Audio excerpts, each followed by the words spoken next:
جو اللہ کے مقرب بندے ہوتے ہیں، جو اولیاء اللہ ہوتے ہیں، ان میں کوئی قطب ہوتا ہے، کوئی ابدال ہوتا ہے، کوئی قلندر ہوتا ہے، کوئی عاشقان ہوتا ہے، کوئی محبوبان ہوتا ہے، کوئی مخدوم ہوتا ہے، کوئی قلندر ہوتا ہے۔ بہت سی قسمیں ہوتی ہیں اور ان میں ایک قسم مجذوب کا ہوتا ہے۔ قطب جو ہوتا ہے وہ ظاہراً نظر نہیں آتا، ابدال جو ہوتے ہیں وہ ظاہراً نظر نہیں آتے، لیکن ان لوگوں پر شریعت کے حدود لاگو ہوتے ہیں۔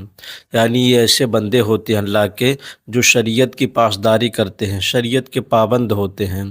ان سے خلاف شرع کوئی کام نہیں ہوتا اور یہ اللہ کے مقرب بندے ہوتے ہیں۔ لیکن جو اللہ کے مجذوب بندے ہوتے ہیں وہ بھی اللہ کے قریب ہوتے ہیں۔ جس طرح ابدال کی اپنی جگہ ہے، قطب کی اپنی جگہ ہے، اوتاد کی اپنی جگہ ہے،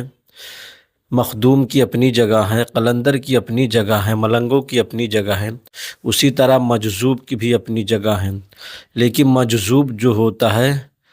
ظاہراً جو ہوتا ہے وہ پاگل ہوتا ہے، لوگ اس کو دیوانہ کہتے ہیں، وہ اللہ کے عشق میں دیوانہ ہو گیا ہوتا ہے۔ اور بہت سے جگہوں پر تو یہ واقعہ پڑھنے کو ملا ہے کہ مجذوب کو لوگ پتھر مارتے تھے اور ان کو آبادیوں سے نکال دیتے تھے، وہ کئی کئی دن تک بھوکے رہتے تھے لیکن انہیں محسوس نہیں ہوتا۔ ظاہر وہ دیکھنے میں ہمیں پاگل نظر آتے ہیں،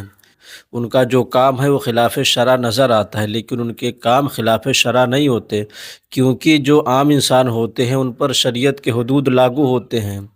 وہ شریعت کی پاسداری بھی کرتے۔ لیکن جو اللہ کا مجذوب بندہ ہوتا ہے،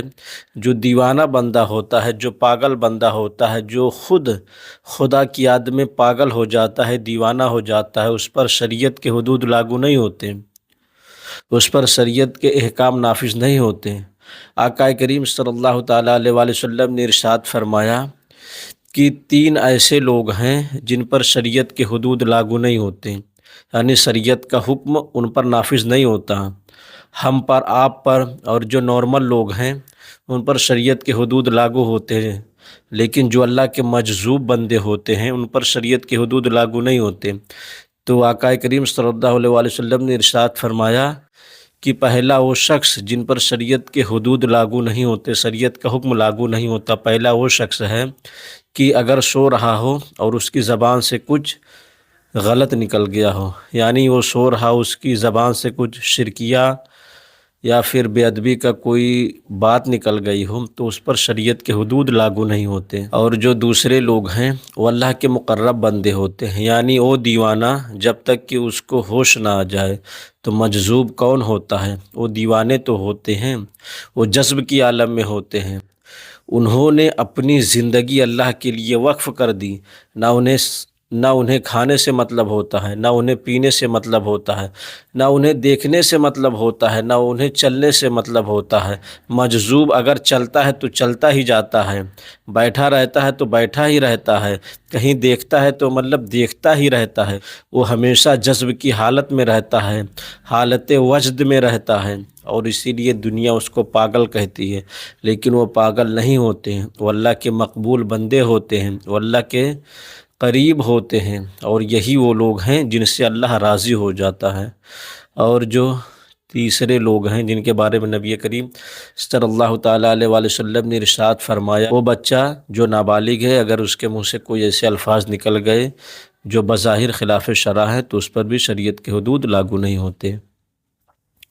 تو مجذوب وہی ہوتا ہے جس نے اللہ کو راضی کر لیا ہوتا ہے، وہ ہمیشہ جذب کی حالت میں رہتا ہے، حالت وجد میں رہتا ہے، بظاہر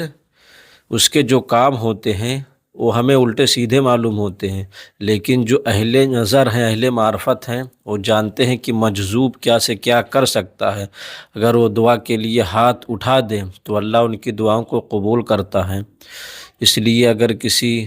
فقیر کو دیکھو جو ایسے حالت میں ہو، جو بالکل دیوانہ ہو، تو اسے کبھی پتھر نہ مارے، نہ ہی اسے اپنی آبادیوں سے باہر نکالے۔ جو کچھ اللہ نے آپ کو دیا ہے کھانے کے لیے آپ اس کے سامنے پیش کریں، اگر وہ کھا لے تو اچھی بات ہے، زبردستی نہ کریں، کیونکہ انہیں بھوک پیاس سے کوئی مطلب نہیں ہوتی،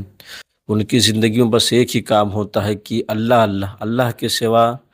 کوئی ان کی زندگی میں نہیں رہتا۔ اور وہ بظاہر دیکھنے میں پاگل نظر آتے ہیں، لیکن اللہ ان سے راضی ہو گیا ہوتا ہے اور وہ اللہ سے راضی ہو جاتے ہیں۔